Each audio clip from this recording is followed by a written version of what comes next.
So welcome to this week's Treasury Career Corner podcast, where we interview Treasury professionals about their Treasury careers. Each and every week, I talk to Treasurers about how they've built their careers, where they are now, and where they see both themselves and the Treasury profession going to next. In this week's show, delighted to be joined by Andrea Paulis, the Executive VP and Group Treasurer at CNH Industrial.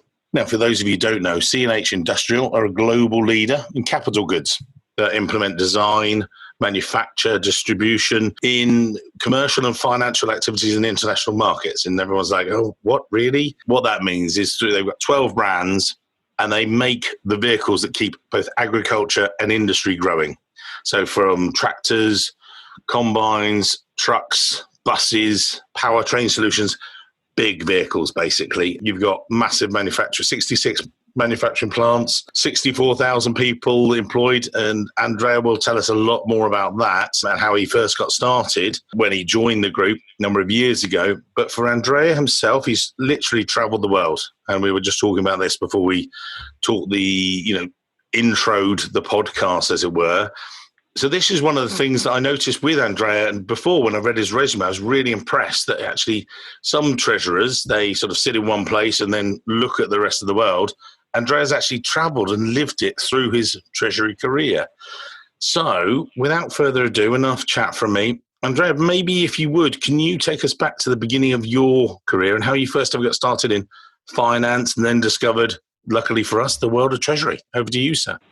Absolutely. Thank you, Mike. I started my career, in fact, in Paris in 1996 at the time for the Fiat Group. I just graduated from a university in Milan, and I decided that I didn't want to stay in Milan. I wanted to travel and I wanted to discover, have new experiences. So I went to Paris, which was a city I lived in before when I was a kid, and I started looking for a job there. It was finance, for sure. That was kind of what I studied at university, and I wanted to have an experience in finance, even though I have to say at the time I wasn't sure that would have been my career going forward. I looked many different places. It was not easy. It was the first job I was looking for. And then suddenly I got the request for an interview from Fiat. At the time, France was the second market for the Fiat Group. It was a very important market. And they had, as a group, they had a big finance company based in Paris. And they were looking for junior people like me. So they asked me for an interview. It went well. And they offered me a job within the Treasury team in France. It was new to me, I have to say. I didn't know exactly what to expect, but I was open to the opportunity and I was willing to learn. And I started there. And I found it actually more interesting than what I thought originally. I had probably not a very real view of Treasury coming from university. I think it was a very much kind of a different view that I had in mind. Just to ask you there, because I've talked to people about this before, that sometimes now people are getting an introduction to Treasury through their university degrees, or sometimes it's actually a module within there. But you'd not really covered it, or this was brand new? You walked in, you thought it was just finance and a bit of trading, or what was your impression of it at that time? I think, it depends really from universities, it depends from the countries. And I guess specifically to my point, in Italy, universities are pretty good, but they are very, very theoretical in the way they're studying. Right. So I don't think they really teach you about what you're going to do next. I think they give you a lot of background, which is very good. I also studied in the US afterwards. It's a very different methodology. But they don't really give you an idea of what's next. So when I went there, to me, finance was more like kind of an accounting work, really looking at flows, making sure everything was working properly, and we were supporting the business, kind of a controller job. But I wasn't sure really, again, what Treasury was about it. That's when I discovered it, when I went and started working for Fiat. In very practical terms, I started as cash management, in fact. And I was working on a small cash management as an assistant treasurer for Belgium. So it gave me like an introduction, but it was a small group of people, so it allowed me really to look around and to see that there were other different things that the Treasury people were doing, and Treasury was a much broader experience than what I was just doing at the time. So that was really the first step. And then you made the move. So you were Paris, and then, as I said at the beginning of the show, you made a series of international moves. How did was that something they told you had to do, or you selected, or how was the sort of transition? Was it you driving it, or them, or the company, as it were? It's a combination of things. I always say that in life there is a 50-50. 50% is things happen because of your attitude and your skills, and 50% of the time things happen because of the opportunities that come. I was obviously willing to learn. I was willing to discover new things, and I was very willing also to travel around. So I did my part. When I got to Paris, I started working really as a junior person. I was open to do anything, including doing copies for other people. So really I had no limits of what I was doing. And I think this allowed me to get in the right environment and the right attitude, and to grow. And then an opportunity came, in fact, because after just, I think, maybe a few months I was there, the person who was actually in charge of managing the position of the group in France went to maternity, and she went away for 2 years, in fact. So they were looking for someone else to replace her for these 2 years. And there were people that were more senior than me at the time. Again, I just started a few months before. And they decided to give that role to me. It was a challenge. It was a challenge for the company. It was a challenge for me at the time. But I decided to agree on that challenge, and it went pretty well. And everything else came from there, that point, because the company at the beginning asked me to stay maybe at least the 2 years that I was covering for that role in order for them to commit in making me grow in that role. And then not even after 2 years, maybe a year and a half, they actually asked me to start a program, a master program, full-time in finance, where Fiat was a sponsor of the program. And it was actually per se already a program where I had to travel, because it was a program made by 3 different universities, one in Italy, one in Monte Carlo, and one in New York. And so I had to travel between the 3 universities to complete the program. And with that, you then you aligned that, as it were, to some of your other moves, because then you moved through Fiat within Turin, and then you did Dublin. How did those moves come about then? Again, after the master program, decided to specialize in something which was relatively new for Fiat, which was structured finance / securitization. Securitization was a new field, a new area in Europe, especially in Europe, and especially in Italy. There was a law coming in 1999 when I graduated from the master program, which allowed for the first time securitization transactions. Fiat wanted to be ahead of the game, and I understood that when I was studying. So obviously, by doing this specialization in the master program, they thought I was the right person to look at these kind of transactions. Again, another opportunity came because in 1999, Fiat bought a company which was called Case, based in the US. And Case was a company which was active in agricultural business and in construction equipment business. Fiat also had a business in agricultural and construction, which was New Holland. They bought the company, they merged the 2 entities, creating CNH, Case New Holland, and they were willing to better understand the American company, who was already working in these kind of transactions since in the 80s, actually, was probably one of the first companies working in this kind of transactions. So they sent me there, they sent me to New York after the master, and before they sent me to Dublin to work with a small team which was structuring securitization transactions, in which TM and Fiat had a 48% participation. So they allowed me to grow with this team to look at certain transactions in Europe, especially one transaction in Italy, which was the transaction that opened the market in Italy. It was a 1 billion euro transaction from Fiat. So Fiat opened that market at the time. And then when I grew there for less than a year, they asked me to move to New York, which was really what we were discussing, for me to look at the new company, understand what they were doing, how they were doing it, and also, again, looking closer at all the structured finance transactions they were negotiating there. So it was an opportunity. Again, I was willing to travel, and they were willing to let me grow in different locations, in different environments. So that was my next opportunity after the master and after Dublin. Were you then starting to manage people as well, or where were you up to in that sort of journey? New York was, again, a treasury vehicle, so it was not a big office. We were probably 5-6 people. I was not the treasurer at the time of that company. I was kind of the second in charge, even though there were formally no roles apart from the treasurer. But I was sent there kind of being his right arm. So I have to say that I created myself a position where I was helping him in managing people.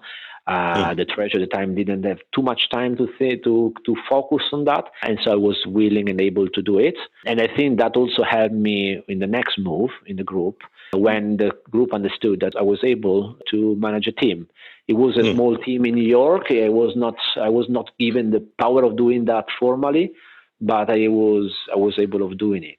And then, so you were in New York and you were doing this role as very much more capital management, some cash management in there, but there's sort of a very capital markets intensive type role.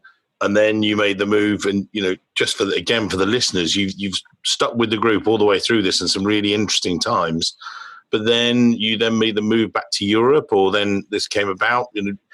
Talk us through these moves, because fascinating big roles and things like that. So your role's growing and growing, sort of thing. Yeah, the role was growing. After New York, I think that obviously I was expecting to have a role into being a treasurer in one of our treasury vehicles, which were around the globe. We had many treasury vehicles. And actually before me, other people had followed the same path. What surprised me really was that normally people like me were sent to smaller countries, smaller markets. Since it was really the first time that we were given the challenge of managing a company and managing few people, probably the group thought that giving you the responsibility over a smaller market, if you were doing a mess, it would have been a limited. After 2 years, I was in New York. I was again called back in Turin, in Italy, where the headquarters of Fiat were at the time, by the time group treasurer. And he actually asked me to move to London. Now, London was the location of the main treasury vehicle for Fiat. Treasury vehicles in Fiat are companies that are there purely to manage liquidity. So access funding from the markets, cash management, provide liquidity to our companies, keep the relationship with the banks, with investors, with the agencies. So that's really their job. They are not industrial companies. And London was the biggest company Fiat had at the time. I mean, the position managed by that team was pretty sizable. We're talking about billions. All the bonds were issued by that company. Most of the bonds, I would say, were issued by that company. It was a pretty big team. 8 people were based in London, and that was the front office of the company. And another 12 were based in Luxembourg, where the back office, middle office, accounting were based. There was also responsible of the office in Luxembourg. And so there was not really a CEO of the company. They asked me to move there in London. I have to say at the time, I thought that the challenge could have been a little bit too much for me as the first time. No one before was given that opportunity. And I think that was for probably the first time I got something that helped going forward in my life. I remember I went back to Torino. They made me this proposal. I kind of had some doubts. I said maybe too much. And I remember a dinner with at the time, group treasurer, who looked at me and he said, well, I'm giving you this opportunity, therefore it means that I trust you for what you're going to do. Are you telling me that you don't trust yourself and so I'm wrong? And obviously, when he said that to me, I felt that I had to take that opportunity. It's something that had to come. It gave me a lot of trust, to be honest, also self-confidence to myself. And so I decided to accept. So again, with someone listening in today, and if they're, how did you come to that decision in your head? I.e., there'll be someone listening today going, crumbs, I'm being offered that same opportunity. How did you reconcile that? How did you think, right, the worst case is it goes wrong and I come back? Or what was the thought process before you went, by him saying, I trust in you to do it, what internally with you? Comes back to a recurrent theme that I already mentioned even before, is that I give myself, and I think true for everybody, it's a 50-50 target at the end. 50%, it's your attitude, it's your skills, it's your willingness to understand and listen, it's your willingness to do things. And then 50% is the opportunity that comes. I think the fact that I was proposed to work in London to the main treasury vehicle of Fiat was an incredible opportunity that probably would have been given to me just once. If I had said no at the time, it doesn't mean that I would have probably lost my job or anything else, but maybe I would have settled for something less.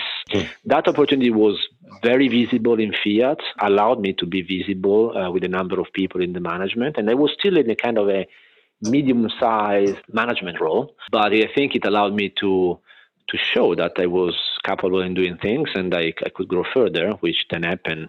So I like to mention a quote said by Walter Chrysler. It is about opportunities that they come, and when they come, you need to grab it. There are many people, they don't see these opportunities coming, and so they let them go. It is, to me, extremely important that you are able to look at opportunities, to understand when they come and seize them when they come. And then you were taking on a lot more responsibility. Your sort of roles grew and grew, and you were both in London, Luxembourg, and then you made the move to Turin and things before then getting to Chicago. And this is why I wanted to sort of get on to the next things. But you carry on. I mean, explain. You really grabbed it by, you didn't let it pass you by. You grabbed the opportunity, and still, relatively young age, you were, managing big teams and real challenges. Yes, the move to Turin, that was actually interesting to me because when I was in London, the person who helped me grow over all that time, the group treasurer, left the group.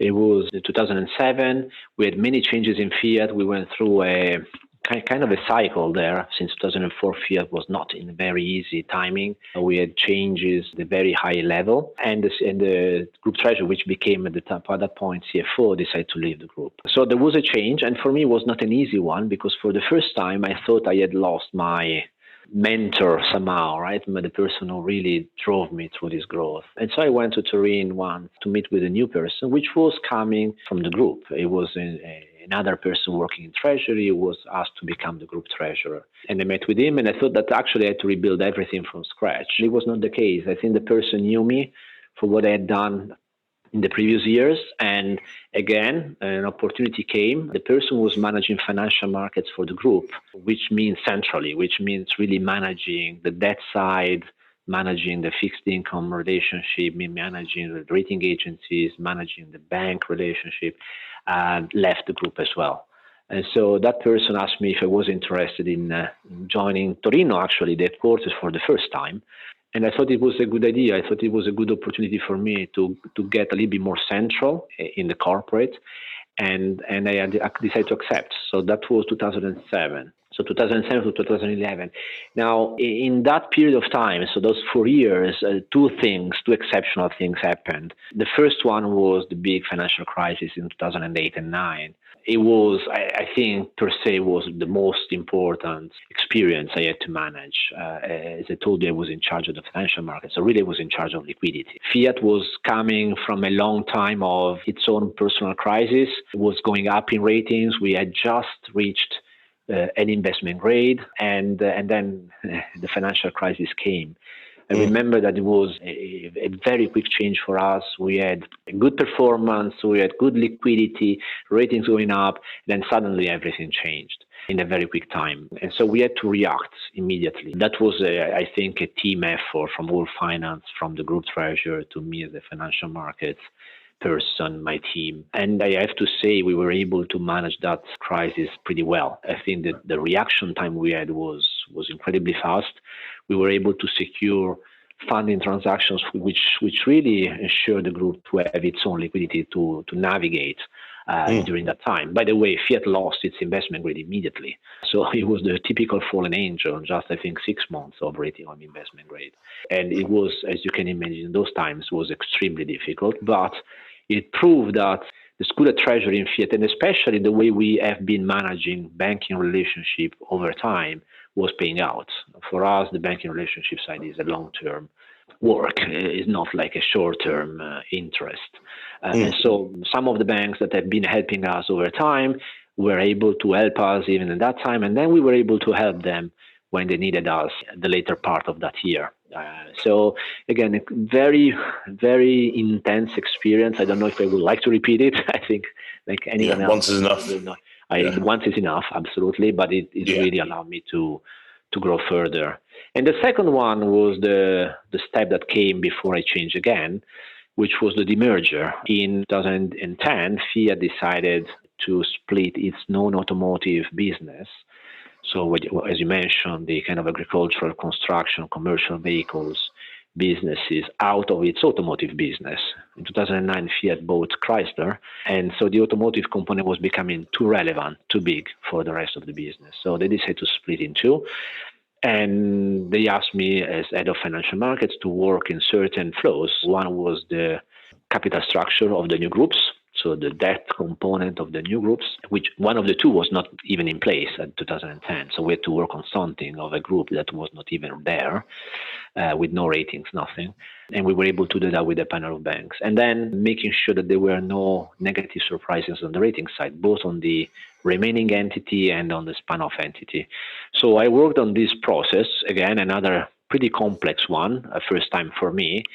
But we were able to work on it pretty successfully. And so when we got there, I agreed with the group treasurer at the time, that I wanted to change my role, and I wanted to get a little bit closer to the business. That since then, I always had been full corporate person. So I felt I was missing really the business side where the needs are coming from, and I wanted to have a better understanding of that. So I asked the possibility to move closer to a business, and then in 2011, I remember in January, the group treasurer asked me to move in Chicago, where the treasury of the CNH, so the agriculture and construction equipment business at the time, was based. It was a segment of the group, but it was a full entity with its own governance, because that was a listed entity in New York. It had its own governance, its own management team, treasury team. It was a little bit more independent than the other businesses. And so I accepted, and I went there. And what was it like? Again, you're now big leadership role, so 30 plus people. You've come from Italy, you've worked all the way across Europe, and suddenly you're thrown in the deep end in the US. How was it different in terms of, what was it like to manage people there? And, maybe did you find it a contrast from managing people in Europe? Yes, quite a lot. I think what helped me is the fact that it was not new to me to now start in a new environment. I had been in New York before. I studied in the US as well. And the attitude, working and living in different places, I think I had the right attitude. But US and Europe, especially Italy, are very, very different. The way that people... Well, starting from the way the people work, I think US is a much more structured environment. People like to work by rules.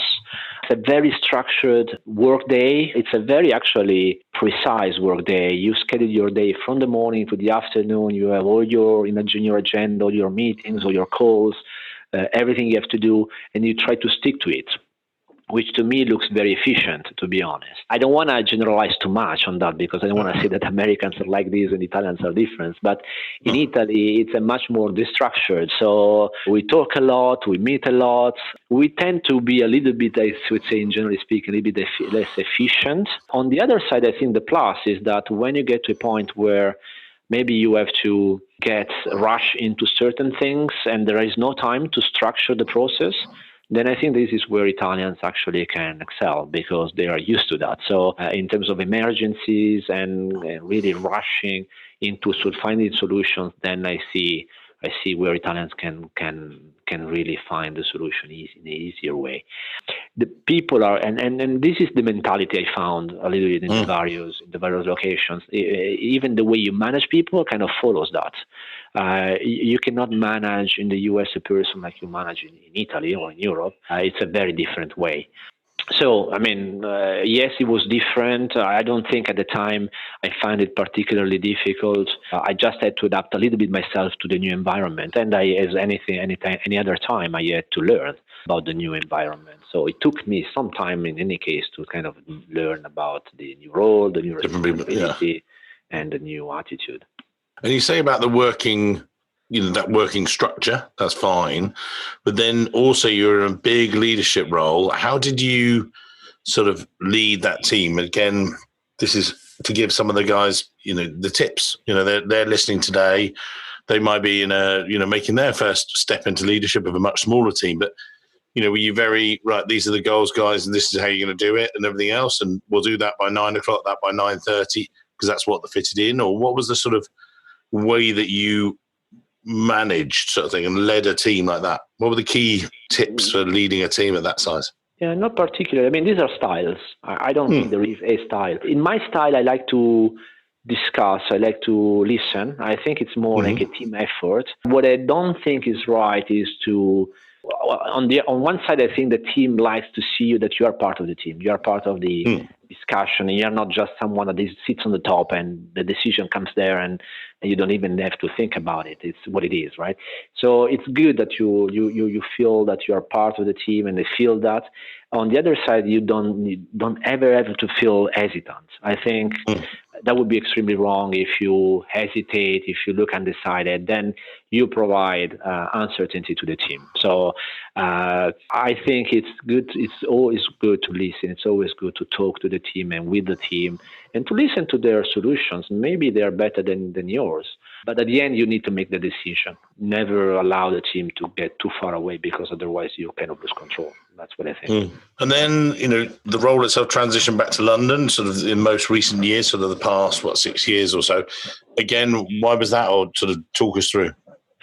Well, another change. In 2013, we merged CNH, which was, as I said, one entity, one group, owned by, at the time, the holding was called Fiat Industrial. So the other holding the other businesses.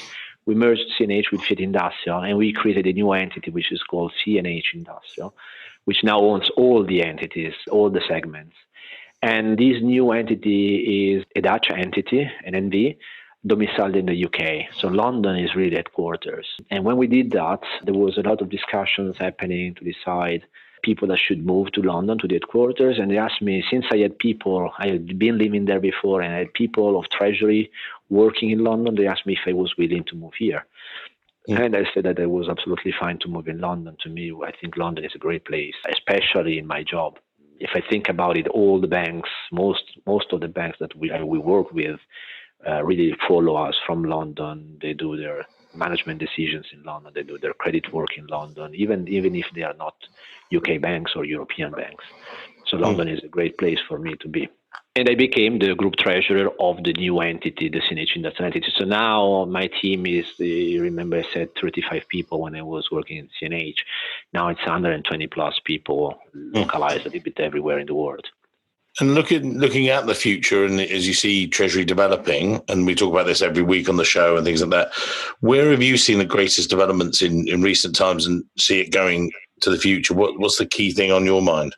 I think it's increasing complexities, really. And probably this has to do also with the changes in technological evolution. The speed of everything has changed completely from when I started. Technology allows you to do much more in much less time, but it also gives you many more challenges that I didn't have to think about when I started, or didn't see people think about when I started.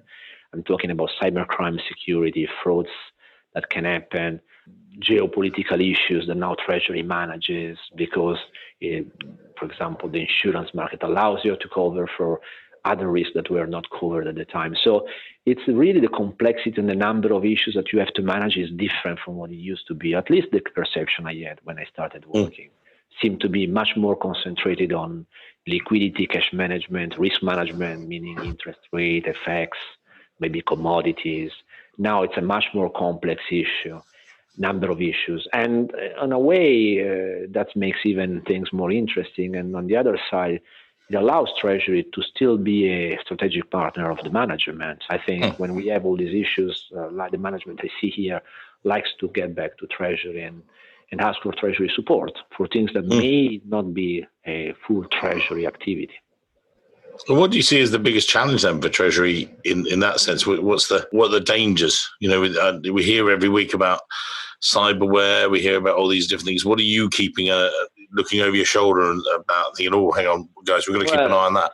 Yeah, the challenges are the same thing as the opportunities. I think they come together.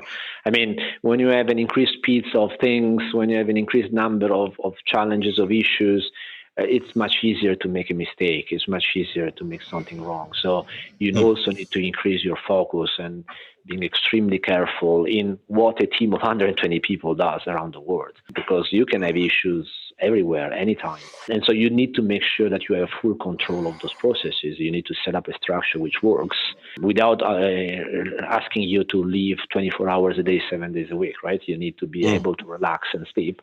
So the controls are important. You need to be able to set up a structure that controls risk. You need to be able to set up a structure that is able to act quickly to react quickly. And that, for example, can stop frauds. Maybe you are alerted of a fraud. If you act immediately, you can stop that fraud before the fraud can be successful, right? And these things keep happening all the time with the technology changes. It's becoming more frequent that you get these kind of things. Cybercrime, again, something that you can look at it from a treasury perspective or an insurance perspective. So these are, I think, challenges becoming more and more frequent, more and more fast.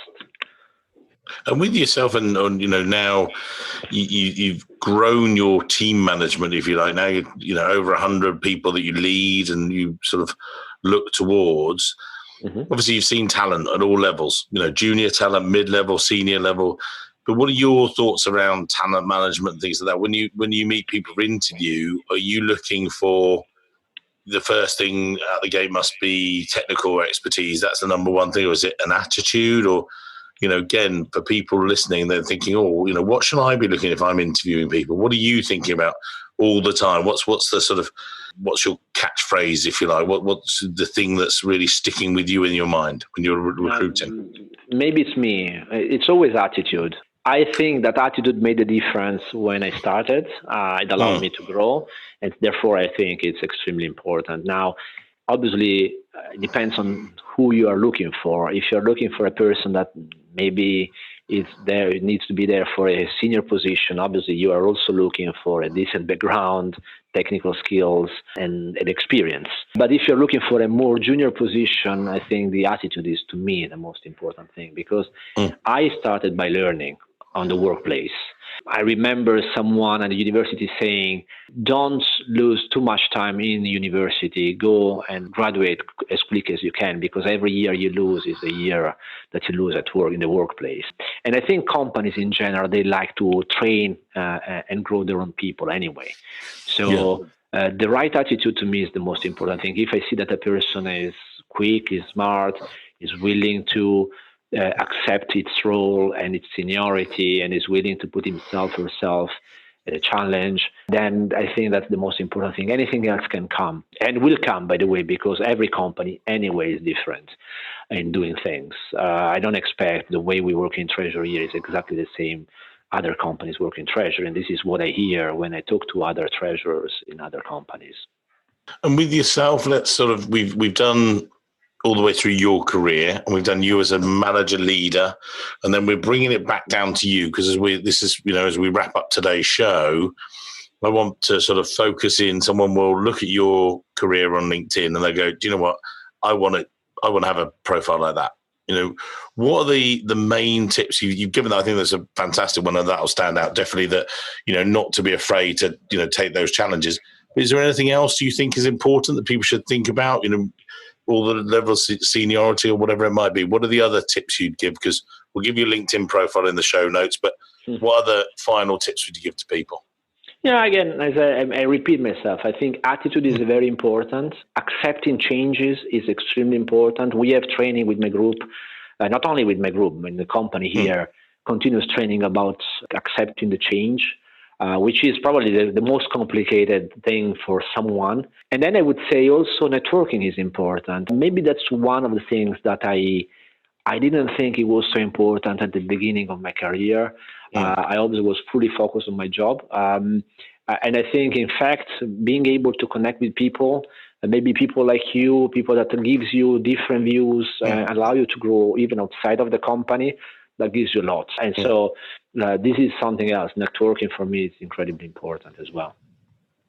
Amazing. I think it was great. I really enjoyed today's show. Thank you for your time. As I say, if people want to connect to you, we'll put your details in the show notes. Andrea, just suffice to say, you're an incredible treasury professional. You've got this amazing career. I think people will see that when they look through your LinkedIn profile, they go, wow, and it blows you away. So, just thank you for giving us your time today. And if you want to connect, and it's right to be as part of his network, then feel free to. Thank you fantastic. Very much, Mike. Thank you for the opportunity. Thank you, sir.